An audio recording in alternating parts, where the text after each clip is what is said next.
मुक्ति यह एक व्यापक अर्थ वाला शब्द है।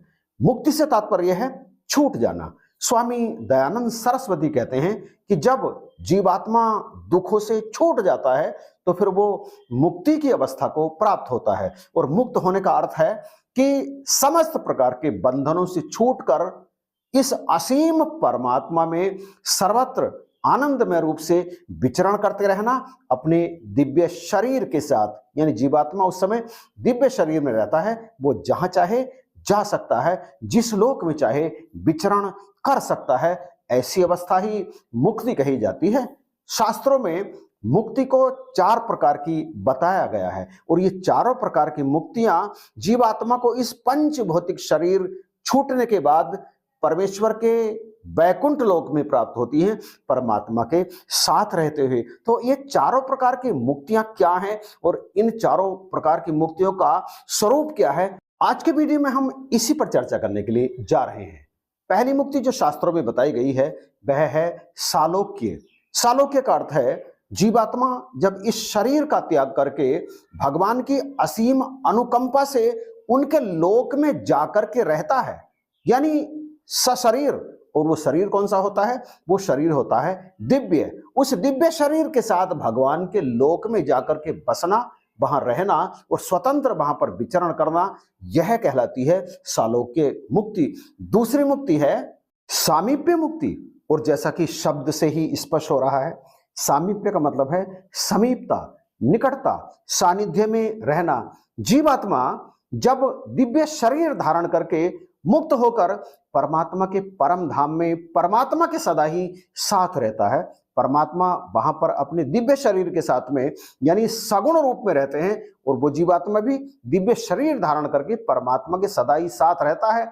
ऐसी अवस्था में परमात्मा के साथ रहने का जो आनंद मिलता है, उस आनंद को कहते हैं सामीप्य मुक्ति। ये दोनों मुक्तियां जो अभी जिनके बारे में वर्णन किया है, ये दोनों मुक्तियां परमात्मा के परम धाम में ही जीवात्मा को प्राप्त होती हैं। अब तीसरी मुक्ति के बारे में बात करें, यह है सारूप्य मुक्ति। सारूप्य मुक्ति से तात्पर्य है भगवान के समान रूप को प्राप्त करना। परंतु भगवान के समान रूप को क्या कोई प्राप्त कर सकता है? यह भी एक सोचनीय प्रश्न है। भगवान के समान रूप को कोई भी प्राप्त नहीं कर सकता। भगवान के समान रूप को केवल और केवल भगवान ही प्राप्त कर सकते हैं, भगवान ही प्राप्त करते हैं। परंतु कई बार जीवात्मा जब भगवान के जैसे कलेवर में दिखाई देना आरंभ होता है तो भूलवश संसार के तमाम लोग उन्हें ही भगवान की संज्ञा दे देते हैं। जैसे आज भी तमाम संसार में रहने वाले भक्त ईश्वर के अतिरिक्त और तमाम देवी देवताओं को भी भगवान के समान देखते हैं और भगवान के समान ही इनकी पूजा करते हैं, आराधना करते हैं, वंदना करते हैं। परंतु वास्तव में वे भगवान की वंदना नहीं करते। लेकिन जब भगवान के उस दिव्य धाम में भक्त भगवान के रूप जैसा ही रूप धारण करता है, प्रभु की कृपा से उसे वो रूप प्राप्त होता है, तो फिर उस रूप में ही वो सदा आनंद लेता हुआ भगवान के नित्य कैंकर्य धाम में विचरण करता रहता है। सर्वत्र वो भगवान के समान ही प्रतीत होता है, परंतु याद रहे वो भगवान नहीं होता। उस अवस्था में वो परम आनंद की अनुभूति करता है और उस आनंद की अनुभूति करने का नाम ही वास्तव में परम अनुभूति है। और अब हम जो चौथी मुक्ति है उसके बारे में बात करने के लिए जा रहे हैं। चौथी मुक्ति को सायुज्य मुक्ति कहा गया है।